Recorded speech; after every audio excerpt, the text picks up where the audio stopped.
ప్రేక్షకులకి నమస్కారం. నా పేరు శ్రీనివాస్ కాసిరెడ్డి. నేను ఒక సాఫ్ట్వేర్ ఇంజనీర్గా పనిచేస్తున్నాను. దాంతోపాటు వాస్తుశాస్త్రంలో పరిశోధన చేస్తుంటాను. ప్రజలకి వాస్తుశాస్త్రంపై అవగాహన కలిగించడానికి యూట్యూబ్ ఛానల్ స్థాపించడం జరిగింది. దానిలో భాగంగా ఇంతకుముందు చాలా వీడియో చేశాను. సో ఈరోజు చేయబోయే వీడియో ఏంటంటే ప్రాచీన వాస్తు ఆచరణ సాధ్యమేనా. సో దాని గురించి నా అభిప్రాయం ఏంటో వివరించబోతున్నాను. సో ఈ టాపిక్లోకి వెళ్ళే కంటే ముందు కూడా అందరికీ కూడా ఒక విన్నపం. సో ఈ వీడియోలన్నీ షేర్ చేయండి, లైక్ చేయండి, మీ అభిప్రాయాన్ని కామెంట్స్ రూపంలో తెలియజేయండి. ఇంకా సబ్స్క్రైబ్ చేసుకుని వాళ్ళు ఉంటే సబ్స్క్రైబ్ చేసుకోండి, గంట బటన్లోకి నోటిఫికేషన్ ఆన్ చేసుకోండి. సో ఇక టాపిక్లోకి వెళ్తే ప్రాచీన వాస్తు అసలు సాధ్యమేనా అన్నది ఈరోజు చూద్దాం. ముందు అసలు ప్రాచీన వాస్తు చాలామందికి ఏంటంటే ప్రాచీన వాస్తు ఆధునిక వాస్తు మధ్య తేడా తెలియదు చాలామందికి. చాలామంది ఏం చేస్తుంటారంటే ఆధునిక వాస్తుని ఫాలో అవుతూ ప్రాచీన వాస్తు అనుకుంటూ ఉంటారు. సో అసలు ఆ రెండింటి మధ్య తేడా ఏంటన్నది కూడా మీరు చూడాలి. ఒకవైపు ప్రాచీన, మరొక వైపు ఆధునిక వాస్తు. సో ఈ రెండింటి మధ్య తేడా తెలియాలి. ఫస్ట్ ఈ రెండింటి మధ్యలో కామన్గా ఉన్న ఏంటో కూడా తెలియాలి. ముందు కామన్ పాయింట్స్ చూద్దాం. అదేంటంటే సో సౌత్ వెస్ట్ అంటే నైరుతి 90 degrees ఉండాలి. అంటే ఏంటంటే ఇంటి మూలలు ఏయైనా ఇంటికి సంబంధించిన 4 మూలలు 90 degrees మూలమట్టానికి ఉండాలి. అలాగే ఇంటి యొక్క నైరుతి, స్థలం యొక్క నైరుతి మూల, ప్రహరీ యొక్క నైరుతి మూల 90 degrees ఉండాలి. అంటే మూలమట్టానికి ఉండాలి. సో దాన్నే మూలమట్ట స్క్వేర్ అంటాం. పర్ఫెక్ట్ స్క్వేర్ లాగా ఉండాలి. అంటే 90 degrees కోణం ఉంటుంది, దాన్ని మెటలకు ఉంది లేదా మూలమట్టానికి ఉండాలి, అలా ఉండాలి. తర్వాత రెండోది ఏంటంటే ఈశాన్యం పెంచాలి. ఈశాన్యం ఎలా పెంచాలి చాలామంది తెలిసే ఉంటుంది. ఉత్తర ఈశాన్యం, తూర్పు ఈశాన్యం పెంచుతూ ఒక 1 inch 2 inches పెంచుతాం. ఈ రెండు కూడా ప్రాచీన కాలంలో ఋషులే చెప్పారు. సో మ్యాథమెటికల్గా వివరించి చెప్పారు. ఓకే, సో వాళ్ళకున్న మ్యాథమెటికల్ పరిజ్ఞానంతో స్క్వేర్ అంటే 90 degrees అంటే ఏంటి, డిగ్రీస్ తెలిసి ఉండకపోవచ్చు, బట్ మూలమట్టానికి ఉండడం ఏంటనేది వాళ్ళకి తెలుసు. తర్వాత ఈశాన్యం పెంపు, ఈశాన్యం ఎలా పెంచాలంటే అది కూడా వాస్తవానికి మ్యాథమెటికల్గా వివరించదగిన విషయం అన్నమాట. ఈ రెండు కూడా యాజ్టీస్గా మనం ఈరోజు ఆధునిక వాస్తులో కూడా ఫాలో అవుతాం. ఇంకా దీని తర్వాత ద్వారాలు. సో ద్వారాలు ఇక్కడ దేవతా స్థానాల ప్రకారం పెట్టుకోవాలి. సో ఇక్కడ వచ్చేసి ఉచ్చ నీచ స్థానాలు. ఉచ్చ భాగము. సో దేవతా స్థానాలు అంటే ఏంటంటే సో స్థలానికి ఇంటికి ఉన్న 4 దిశల్ని కూడా 9 భాగాలుగా విభజించి సో ప్రతి భాగానికి ఒక దేవతా స్థానం ఉంటుంది. ఆ దేవతా స్థానంలో ద్వారం పెట్టాలా వద్దా అని చెప్పారు. సో దాని ప్రకారం సో ప్రాచీన వాస్తు ప్రకారం దేవతా స్థానాల ప్రకారం ద్వారాలు ఏర్పాటు చేసుకోవాలి, ఇంటి యొక్క ద్వారం. తర్వాత ఆధునిక వాస్తుశాస్త్రం ఏంటంటే ఉచ్చ భాగం, నీచ భాగం అని ఉంటుంది.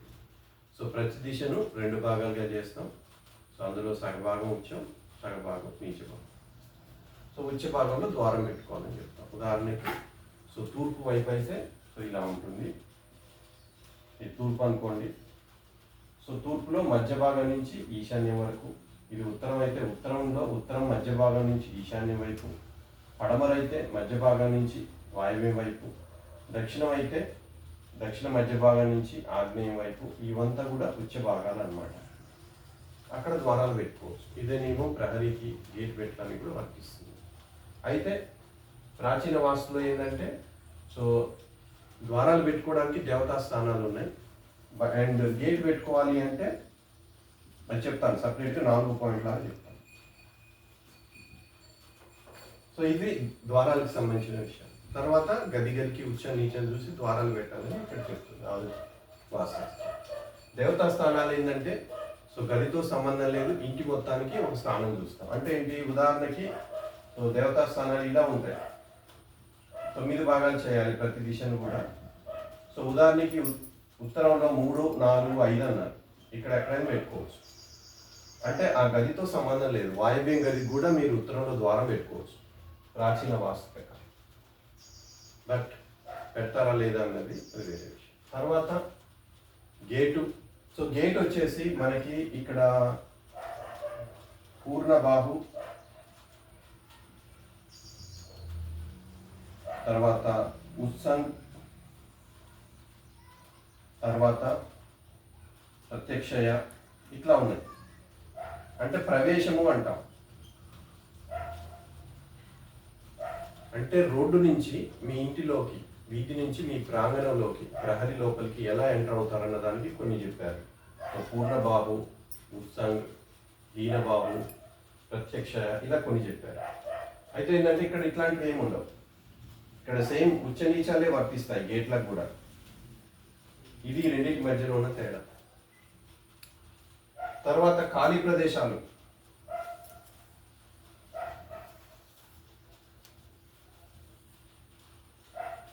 సో ఖాళీ ప్రదేశాలు అన్న ఏంటంటే ఆయానికి సంబంధించినవి. వాస్తవానికి చాలా మంది చెప్తున్నట్టు ప్రాచీన వాస్తులో ఆయం అంటే ముఖద్వారం కానే కాదు. సింహాయం అంటే దక్షిణ ముఖద్వారం అని చెప్తా ఉన్నారు. అది ఎంత మాత్రం కాదు. సింహాయం అంటే మీ ఇల్లు మొత్తం తీసుకెళ్ళి ఉత్తర భాగంలో కట్టాలి. అంటే దక్షిణంలో ఖాళీ ఉంచేలాగా కట్టుకోవాలి. బట్ ఇక్కడ ఏంటి, ఆధునిక వాస్తులో తూర్పు ఉత్తరాల్లో ఎక్కువ ఖాళీ ఉండాలి, దక్షిణ పడమరలో తక్కువ ఉండాలి. అది ఆధునిక వాస్తు చెప్తుంది. ఈ రెండింటి మధ్య తేడా. ఓకే, సో అంటే ఏంటి, పూర్ణభావం అంటే ఏంటి అంటే మీరు గేట్లోకి ప్రవేశించాక కుడివైపుకి తిరిగి మీ ఇంట్లోకి వెళ్ళాలి. ఉత్సంగ్ అంటే ఏంటి, మీరు డైరెక్ట్గా గేట్లో నుంచి ద్వారంలోకి వెళ్ళాలి. ద్వారం ఎదురుగా, ద్వారం ముందు గేటు పెడితే అది ఉత్సంగ్ అవుతుంది. అంటే గేట్లో నుంచి డైరెక్ట్గా మీరు మీ ముఖ ద్వారంలోకి వెళ్తే అది ఉత్సంగ్ అవుతుంది. సో ప్రత్యక్ష అయితే మీరు గేట్లో నుంచి ఎంటర్ అయ్యాక ఇంటికి వెనక వైపున మీరు ముఖద్వారం పెట్టుకుంటారు. బట్ అలా పెట్టుకోకూడదని చెప్తుంది. సో హీనబాబు అంటే మీరు ఇంట్లోకి ఎంటర్ అయ్యాక ఎడమ వైపుకి తిరిగితే వెళ్తే హీనబాబు అవుతుంది. ఆ హీనబాబుని నాట్ అన్నోడు. ఓకే, సో ఖాళీ ప్రదేశాలు కూడా ఇక్కడ రెండింటికి మధ్య తేడా ఉంది. అంటే ఏంటి, పడమర దక్షిణాల్లో కూడా ఎక్కువ ఖాళీ వదులుకోవచ్చు ఎప్పుడు ప్రాచీన వాస్తు ప్రకారం. సో దీంతో పాటు ఇంకా చూస్తే మీరు టాయిలెట్. సో ఇక్కడ టాయిలెట్ల గురించి ఉండే అవకాశమే లేదు. టాయిలెట్ కానీ సెప్టిక్ ట్యాంక్ కానీ ప్రాచీన వాస్తులో ఉండవు. సో ఇక్కడ కొన్ని చెప్పారు, ఆధునిక వాస్తుశాస్త్రజ్ఞులు పరిశోధన చేసి చెప్పారు ఎక్కడ టాయిలెట్ కానీ ఎక్కడ సెప్టిక్ ట్యాంక్ కానీ పెట్టుకోవాలన్నది. So toilet and septic tank.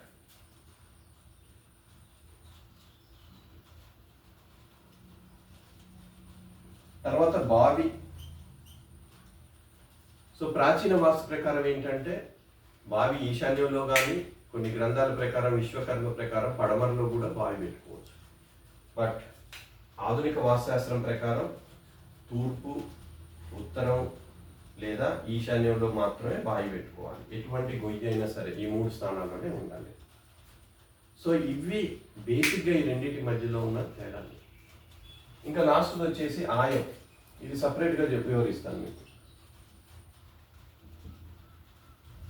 So ఇప్పుడు మీకు అర్థమై ఉంటుంది.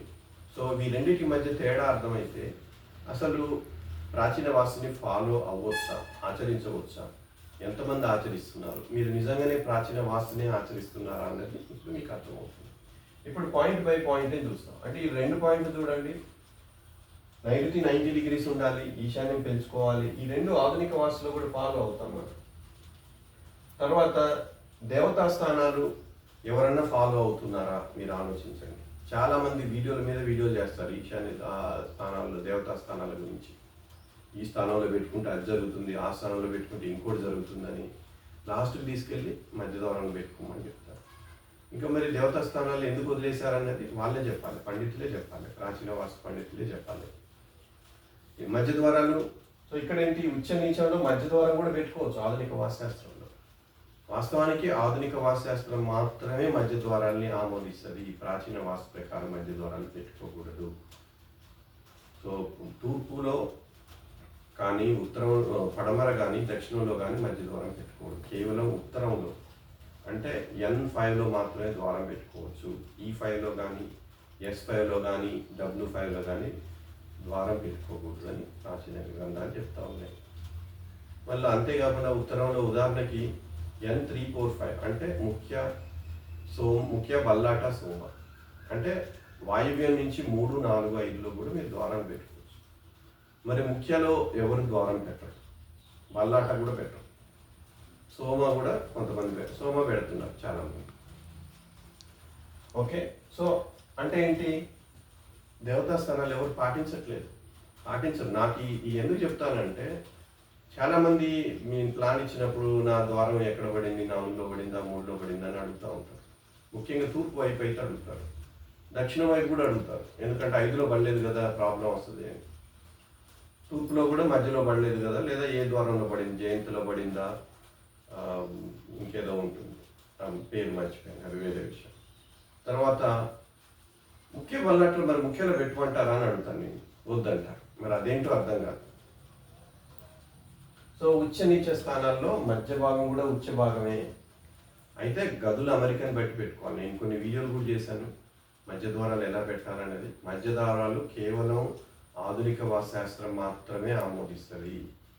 చాలామంది ఎవరైతే ఆధునిక వాస్తుని విమర్శిస్తారో వాళ్ళే ఆధునిక వాస్తుని ఫాలో అవుతారు. అదే దరిద్రం.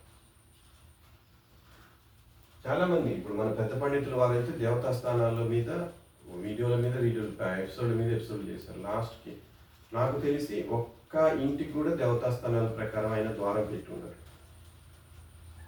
అఫ్కోర్స్ ఆయన చెప్పేది చెయ్యరు, చేసేది చెప్పరు పెద్ద పండితుల వాళ్ళు, అది వేరే విషయం. ఇవన్నీ ఎందుకు చెప్పాల్సి వస్తుందంటే చాలామంది ప్రాచీన వాస్తు పేరుతో మోసం చేస్తున్నారు.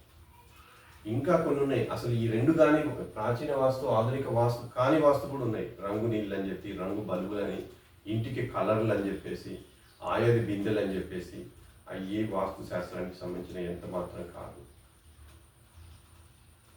తర్వాత గేటు ఆధునిక వాస్తు శాస్త్రం అయితే ఉచ్చ భాగం లేదా నీచ భాగంలో ప్రకారం పెట్టమని చెప్పారు. బట్ ఇక్కడ ప్రవేశం అంటాం, పూర్ణబాహుని అనుసరించి పెట్టమన్నారు. పూర్ణబాహువును కూడా ఎవరు ఇంప్లిమెంట్ చేయట్లేదు. ఎందుకని? ఆధునిక వాస్తు ఆమోదించితే దాన్ని చేస్తున్నారు. ఉదాహరణకి పడమరలో రోడ్డు ఉన్నప్పుడు పశ్చిమ వాయువ్యం, ఇది పడమర అనుకోండి. సో పడమర రోడ్డు ఉంటే పశ్చిమ వాయువ్యంలో ద్వారం పెట్టి సో ఇలా వెళ్తున్నారు, పెట్టొచ్చట. బట్ దక్షిణంలో రోడ్డు ఉన్నప్పుడు ఏం చేయాలో తెలుసా? దక్షిణ నైరుతిలో గేట్ పెట్టి ఇలా ఎంటర్ అయ్యి పడమర ముఖ ద్వారం పెట్టుకోవాలి దక్షిణంలో రోడ్డు ఉన్నప్పుడు. అలాగే తూర్పు రోడ్డు ఉంటే దక్షిణ ముఖ ద్వారం ఇది కట్టాలి, దక్షిణంలో ఎక్కువ ఖాళీ రోడ్డు. మీరు ఎవరైనా చేస్తూ ఉన్నారా? పెద్ద పండితులు వాళ్ళు చెప్తా ఉంటారు, ఏ వైపు రోడ్డు ఉంటే ఆ వైపు, దక్షిణం రోడ్డు ఉంటే దక్షిణం ఎక్కువ ఖాళీ ఉండాలి, ముఖం ఇట్లా పెడతామా ఇలా పెడతామా అని చెప్పి ఏదో చెప్తా ఉన్నారు. శాస్త్రంలో ఏదుందో అదే చెప్పు. ఇట్లా చూస్తామా ఎట్లా శాస్త్రం లేదా? మరి పూర్ణబాబు ఇలా ఎందుకు చూస్తున్నారు? పూర్ణబాబు చక్కగా చూడాలి కదా, లోపలికి వెళ్ళి ఇలా ఎందుకు చూస్తున్నారు? ఇంటి ముందు ఎక్కువ ఉండాలి, వెనక ఎక్కువ ఉండాలంటే అదేం ఆలోచన? ముందు వెనకాల కాదు, దక్షిణమా పడమరా అన్నది చూస్తాం మనం. సో తర్వాత ఖాళీ ప్రదేశాలు కూడా ఎవరు కూడా దక్షిణం పడమరలో ఎక్కువ ఖాళీ పెట్టరు. అయితే ప్రాచీన గ్రంథాల ప్రకారం పెట్టుకోవచ్చు. మీరు ఇల్లంతా తీసుకెళ్ళి ఒక పిచాచ స్థానం వదిలేసి, అంటే 9 భాగాల్లో ఒక భాగం వదిలేసి ఈశాన్యంలో కూడా ఇల్లు కట్టుకోవచ్చు ప్రాచీన గ్రంథాల ప్రకారం. మరి ఎవరైనా కడతారా? కట్టరు. సో తర్వాత టాయిలెట్స్ గురించి ప్రాచీన గ్రంథాల్లో ఉన్నదా? సెప్టిక్ ట్యాంక్ గురించి అయితే అస్సలు ఉండదు, ఉండే అవకాశమే లేదు. సెప్టిక్ ట్యాంక్ పలానా చోట పెట్టుకొని ఎవరు చెప్పారు? ఆధునిక వాస్తుశాస్త్రం చెప్పారు. ఇంకా ఏంటంటే ఆధునిక వాస్తుశాస్త్రంలో పలాని చోట పలాని ఇది ఉంటే పలాని ఇది కలుగుతుందని చెప్తారు. ఉదాహరణకి ఆగ్నేయంలో టాయిలెట్ ఉంటే, ఆగ్నేయంలో సెప్టిక్ ట్యాంక్ ఉంటే అది క్యాన్సర్ లాంటి తీవ్రమైన జబ్బులు వస్తాయని చెప్తారు. అవి ఎవరికైనా వస్తాయి, మీరు ఏ పేరు గల వాళ్ళకైనా వస్తాయి. అంతేగాని ఫలాని పేరు గల వాళ్ళకి ఫలానా చేతిలో ఖాళీ ప్రదేశం ఎక్కువ పెట్టండి, ఫలానా ముఖ ద్వారం పెట్టండి అలా అన్నది ఎక్కడ అసలు ప్రాక్టికల్గా దానికి ఎటువంటి ఆధారాలు లేవు. సో ఇది కూడా ఈ పూర్ణబాహు లేదా ఉత్సంగ వీటిని కూడా ఎవరు ఫాలో కావట్లేదు. ఉత్సంగనే ఫాలో అవుతున్నారు. వాస్తవానికి ఋషులు చెప్పింది ఉత్సంగ కంటే పూర్ణబాహు మంచిదని చెప్పారు. బట్ పూర్ణబాబు పడమర రోడ్డు ఉంటే పూర్ణబాబు ఫాలో అవుతారట. మరి దక్షిణ రోడ్డు ఉన్నప్పుడు ఎందుకు ఫాలో కావాలంటే చెప్పరు. ఎందుకంటే సో ఇక్కడ పశ్చిమ వాయువ్యం గేట్ పెట్టడానికి ఒప్పుకుంటున్నారు. బట్ దక్షిణ నైరుతిలో గేట్ పెట్టాలంటే ఒప్పుకోవట్లేదు. మరి ప్రాచీన పండితులు చెప్పాలి, మరి దక్షిణ నైరుతిలో గేటు పెట్టి పడమర ముఖ ద్వారా ఇల్లు కట్టొచ్చుగా దక్షిణ రోడ్డు ఉన్నప్పుడు. సో ఎందుకు కట్టరు అది వాళ్ళే చెప్పాలి. అవి కూడా ఫాలో కాదు. ఖాళీ ప్రదేశాలు కూడా దక్షిణం పడమర నైరుతిలో ఎక్కువ ఖాళీ ఉండేలాగా పెట్టుకోవచ్చు ప్రాచీన వాస్తు ప్రకారం. మరి ఎవరు పెట్టరు. ఇంకా టాయిలెట్స్ గురించి చెప్పాను. సెప్టిక్ ట్యాంక్ టాయిలెట్స్ పలానా చోట పెట్టారని ఆధునిక వాస్తుశాస్త్రంలో చెప్తున్నారు. తర్వాత బావి. సో విశ్వకర్మ ప్రకారం పశ్చిమ వాయువ్యం పడమరలో బావి పెట్టుకోవచ్చు. వర్ణోడ స్థానం కాబట్టి బావి పెట్టుకోమని చెప్పారు. ఎక్కడ విశ్వకర్మ వాస్తులు. మరి ఫాలో గారు ఎవరు? మన పెద్ద పండితులు వారు చెప్పాలి, మన ఋషుల కాలం నాటికి తీసుకెళ్తాను నేను వాస్తన్నాను. మరి ఇప్పటి వరకు ఎంత దూరం తీసుకెళ్లారు వెనక్కన్నా చెప్పాలి. 50,000 తీసుకెళ్లారా, ఇంకా 1000 తీసుకెళ్లాలంటే ఎన్ని రోజులు పడుతుంది? అప్పుడు ఋషులు 10,000 సంవత్సరాల ప్రయోగాలు పరిశోధన చేశారు. ఇప్పుడు 40 ఏళ్లలో వీళ్ళకి ఏం తెలుసు అంటున్నారు. మరి అప్పుడు 10,000 ఏళ్లలో ఆయుర్వేదం చేసిన వాళ్ళు మరి ఇప్పుడు ఇంగ్లీష్ మందులు వాడొద్దు నువ్వు. సో ఇట్లా చాలా ఉన్నాయి, చాలా విషయాలు కూడా ప్రాచీన వాస్తులో ఉన్నాయి. ఫాలో కావట్లేదు, ఎవరు కాలేరు. వరండా, ఇంటి బాహ్య ద్వారం పెట్టాలంటే వరండా పెట్టాలని చెప్పారు. బాహ్య ద్వారం వరండా లేకుండా బాహ్య ద్వారం ఉండకూడదని చెప్పారు. వరండా లేని ఇల్లు ఇల్లే కాదని చెప్పారు. మరి ఇల్లులు కడతానే ఉన్నారు. తర్వాత స్థలం డిగ్రీలకు లేకుండా ఇల్లు కట్టొద్దన్నారు, కడతానే ఉన్నారు. ఇంకా మీరు ప్రాచీన వాస్తు ఫాలో అయింది ఏంటి? మళ్ళీ మంచి రిజల్ట్ సూపర్గా ఉంటుంది ఎక్కడో. ఇవన్నీ ఫాలో కాకపోయినా మంచి రిజల్ట్స్ వస్తే ఇంకా వాస్తుశాస్త్రం ఎందుకు? ఇంకా అవన్నీ విరుద్ధంగా కట్టుకొని నేను మంచిగానే మాకు రిజల్ట్స్ వస్తున్నాయంటే అది వాస్తుశాస్త్రం లేదని అర్థం. సో ప్రాచీన వాస్తులో చెప్పారు ఎక్కడ ఇల్లు కట్టుకుంటే ఇలా. దానిలో కూడా కొన్ని అది కూడా ఇంకా అసంపూర్ణంగా ఉంది. ఇంకా దాని శాస్త్రాన్ని ముందుకు తీసుకెళ్ళదు, ఇంకా పరిశోధన చేసి. ముఖ్యంగా స్థలం డిగ్రీలకు లేనప్పుడు ఎలా కట్టాలన్నది ఆధునిక వాస్తుశాస్త్రంలో కూడా చెప్పలేదు, దురదృష్టవశాత్తు. సో దాన్ని నేను నా బుక్ ద్వారా వివరించాను. సో నా బుక్, సో ఈ బుక్ మానవ గ్రంథంలో బుక్ రాశారు, 1 year అయింది దాదాపుగా. సో ఈ పుస్తకంలో వివరించాను స్థలం డిగ్రీలకు లేనప్పుడు ఎలా నిర్మించాలి గృహం అన్నది, ద్వారాలు కానీ ఖాళీ ప్రదేశాలు కానీ ఎలా అన్నది. సో దాంతోపాటు ప్రాచీన వాస్తు ఆధునిక వాస్తు మధ్యలో డిఫరెన్స్ ఏంటో కూడా వివరించాను. సో దానివల్ల ఏంటంటే మీరు ఏ వాస్తుని ఫాలో అవుతున్నారు, ప్రాచీన వాస్తు ఫాలో అవుతున్నారా, ఆధునిక వాస్తు ఫాలో అవుతున్నారా, ఈ రెండిట్లో లేనిది మూడో నకిలీ వాస్తు ఏమైనా ఫాలో అవుతున్నారా? రంగు నీళ్ళు, కలర్ బల్బులు, ఇంటికి రంగులు వేయడం, తర్వాత కలర్ పట్టీలు అతికించడం, సో ఇట్లాంటివన్నీ.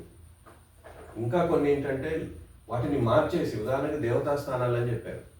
దేవతా స్థానాలు 9 సమభాగాలు ఇట్లా కొలిసి సమభాగాలు చేయమన్నారు. అందరు ఏం చేస్తున్నారంటే అది ఎవరు ఫాలో కావట్లేదు. కొంతమంది ఆ మధ్యద్వారం పెట్టడానికి కూడా ఏం చేస్తున్నారంటే చక్రం పెట్టి చూస్తున్నారు. ఇంటి మధ్యలో చక్రం పెట్టి చూడకూడదు, చక్రం తప్పు చూపిస్తుంది. 9 సమకోణాలు అనలే, 9 సమభాగాలు అన్నారు. సో అది కూడా తప్పే. ఆయం, సో ఆయం కూడా ఎవరు పాటించట్లేదు. ఆయం అంటే ఖాళీ ప్రదేశం. మరి దక్షిణం ఎక్కువ ఖాళీ వదలాలి సింహాయం అంటే. కొంతమంది ఏం చేస్తున్నారంటే దక్షిణ ముఖ ద్వారం పెట్టి అది సింహాయం అంటున్నారు, అది కూడా ఫాలో కావట్లేదు. సో ఇవన్నీ ఫాలో కాకుండా ఏదో మధ్య ద్వారాలు పెట్టి తర్వాత ఖాళీ ప్రదేశాలు ఆధునిక వాస్తు విధంగా పెట్టేసి ఇవన్నీ ఫాలో అయినప్పుడు మీరు ఏది ఫాలో అవుతున్నారు? ఆధునిక వాస్తునే ఫాలో అవుతున్నారు. సెప్టిక్ ట్యాంక్ కానీ ద్వారాలు కానీ ఆధునిక వాస్తునే ఫాలో అవుతున్నారు. మరి ఇంకా దాన్ని ఎందుకు విమర్శిస్తున్నారు ఆలోచించండి ఒకసారి. ఇవన్నీ చెప్పడానికి కారణం ఏంటంటే సో ప్రతి వ్యక్తికి కూడా హక్కు ఉంది, వాళ్ళు ఏ వాస్తుని పాటిస్తున్నారు, ఆధునిక వాస్త, ప్రాచీన వాస్త, నకిలీ వాస్త, అది అందరూ కూడా తెలుసుకోవాలి. సో వాస్తు అంటే కొంతమంది ఇట్లా కలర్స్ అని చెప్పేసి కలర్ టేపులు అని ఇట్లా కూడా మోసం చేస్తూ ఉన్నారు, అవన్నీ కాదు. తర్వాత రెమెడీస్ కూడా ఏ వాస్తు శాస్త్రంలో లేవు. ఏ రెమెడీ అంటే అక్కడ రాగి వైర్లు బాతుదామని ఇట్లాంటి రెమెడీస్ అవి కూడా ఏ వాస్తు శాస్త్రంలో లేవు. ఆధునిక వాస్తులో లేవు, ప్రాచీన వాస్తులు లేవు. ఆధునిక వాస్తు ఏం చెప్తుందంటే ఏదైనా వాస్తు దోషం ఉంటే దానికి తొలగించి తీరాలి, అప్పుడే దానికి పరిహారం జరుగుతుంది. అంటే ఆగ్నేయంలో గొయ్యి ఉందనుకోండి, ఆ గొయ్యి తొలగిస్తే మాత్రమే మీకు రిజల్ట్ వస్తుంది. అంటే ద్వారం ఉండకూడని చోట ద్వారం ఉందనుకోండి, అది తొలగించి సరైన స్థానంలో పెట్టినప్పుడే మీకు మంచి ఫలితం వస్తుంది. అది మీరు తెలుసుకోవాల్సింది. సో ఇంకా ఏంటి, ప్రజలు కూడా ఎట్లా ఉన్నారంటే సులభమైన పద్ధతులకు ఆశపడుతున్నారు. అంటే మేము అంత నిజమైన వాస్తు చెప్పేసి ఇట్లా వీడియోలు చేసి 15 నిమిషాలు 20 నిమిషాలు ఒక వీడియో, గంటల సంగతి వదిలేయండి, గంటలు కూడా చెప్పగలుగుతాం వీడియోలు. అవి 15 నిమిషాలే చూడట్లేదు, చెప్తే అవి రుచించట్లేదు. అట్లా కాకుండా మధ్య ద్వారం పెట్టారు అక్కడ ఎక్కడికో పోయారు అంటే ఆ వీడియోకి 1 లక్ష వస్తాయి. లేదు మీరు ఇక్కడ అద్దం పెట్టండి మీ కోటీశ్వర్లు అవుతారంటే దానికి ఒక 3-4 లక్షల వ్యూస్ వస్తాయి. అవన్నీ ఎక్కడా లేవు. అద్దాలతో వాస్తు కానీ, తర్వాత ఇంకా చాలా ఈ ప్రయోగాలు చేస్తూ ఉన్నారు మన పెద్ద పండితుల వారు. ఉదాహరణకి కొన్ని రోజుల క్రితం మధ్యలో బ్రహ్మస్థానం ఓపెన్ చేయాలన్నారు. ఇప్పుడు తీసుకొచ్చి చెప్పించమనేది సాక్ష్యాలు, క్రిస్టియన్స్ సాక్ష్యాలు చెప్తారు కదా, మతం మారాక వాళ్ళకి ఏమైంది అని. అట్లా మీ బ్రహ్మస్థానం ఓపెన్ చేసిన వాళ్ళని తీసుకొచ్చి ఏం జరిగిందో వాళ్ళతో సాక్ష్యం చెప్పించమనండి. మీరు కట్టిన మధ్య ద్వారాల వల్ల ఎంతమంది బాగుపడ్డారో కట్టిన వాళ్ళు వీళ్ళు ఏం చేస్తున్నారంటే ముందు చెప్పిస్తున్నారు. ఇల్లు కట్టే ముందే మా తాతగారు మధ్య ద్వారాలు కట్టారు చాలా బాగున్నారు. మీరు కట్టాక మీరు చెప్పండి ఆ సమాధానం, అది చెప్పాలి మీరు సాక్ష్యం, ఇప్పుడు కాదు. సో ఎంతమంది బాగున్నారు ఏంటన్నది అది వేరే విషయం. అదేంటంటే దృశ్యం సినిమాలో లాగా వాళ్ళని మ్యానిపులేట్ చేయడం అనమాట. మీరు పలానాడే మేము ప్రవచనాలు వినటానికి వెళ్ళాము, ఇట్లా మధ్య ద్వారం ఉంటే మీ తాతగారు చాలా బాగుండేవాళ్ళు కదా మీ తాతగారు చాలా బాగుండేవాళ్ళు, మధ్య ద్వారాలే పెట్టుకున్నారు అనగానే వాళ్ళు మొహమాట పడేసి ఏదో చెప్తారు. అది కాదు, ముందు కాదు వాస్తు ఫలితాలు చెప్పాల్సింది, తర్వాత చెప్పాలి. ఇల్లు కట్టాక ఒక 5-6 నెలల తర్వాత చెప్పాలి. సరేనా? సో ఇప్పుడు తెలుసుకోండి మీరు. సో ఆయం లెక్కలన్నీ కూడా మైక్రోసాఫ్ట్ ఎక్సెల్లో 5 నిమిషాలు చేసేయచ్చు. ఏ కూడిక వాళ్ళు చేసే హెచ్చవేతల కూడికలు ఇవో పెద్ద రాకెట్ సైన్స్ లాగా అవి మేము మాత్రమే చేస్తాం, కానీ నేను ఇవ్వను, అవి చేయలేక కాదు, వాటిలో అర్థం లేదు. ఇవన్నీ వదిలేశాక ఆయా ఒకటి ఎందుకు ఫాలో అవుతారు నాకు చెప్పండి? ఎందుకంటే మిమ్మల్ని మోసం చేయడానికి, మీరు వాళ్ళు ఏదో చేస్తున్నట్టు నటించడానికి ఇంత పెద్ద పేపర్స్ బండిలు ఇచ్చేసి మీ ఆయం లెక్కలన్నీ చేసామని చెప్పేసి ఇవ్వడానికి. దాంట్లో ఏం లేదు. ఇట్లా చాలా ఉన్నాయి. వాస్తు విరుద్ధంగా కట్టి రిజల్ట్స్ వస్తున్నాయి అంటున్నారు. ఇక ప్రాచీన వాస్తు తప్పన్నట్టే, వాస్తుని వాళ్ళే తప్పని నిరూపిస్తున్నారు. సో ఈ వీడియో మీకు అందరికి కూడా ఉపయోగకరంగా ఉంటుందని భావిస్తున్నాను. సో ఇంకా ఇట్లాంటి వీడియోలు చేయాలంటే మీ అందరి ప్రోత్సాహం కూడా అవసరం. మీరు ఈ వీడియో లైక్ చేయండి, షేర్ చేయండి, మీ కామెంట్స్ తెలియజేయండి. చాలామంది ఎవరు కూడా కామెంట్స్ పెట్టట్లేదు. సో ఏదో కామెంట్ పెట్టండి, దాని ద్వారా ఆ వీడియోలు ఎక్కువ మందికి చేరే అవకాశం ఉంటుంది. సో నేను కూడా రెగ్యులర్గా వీడియో చేయాలన్న కోరిక కలుగుతుంది నాకు కూడా. సో నమస్కారం.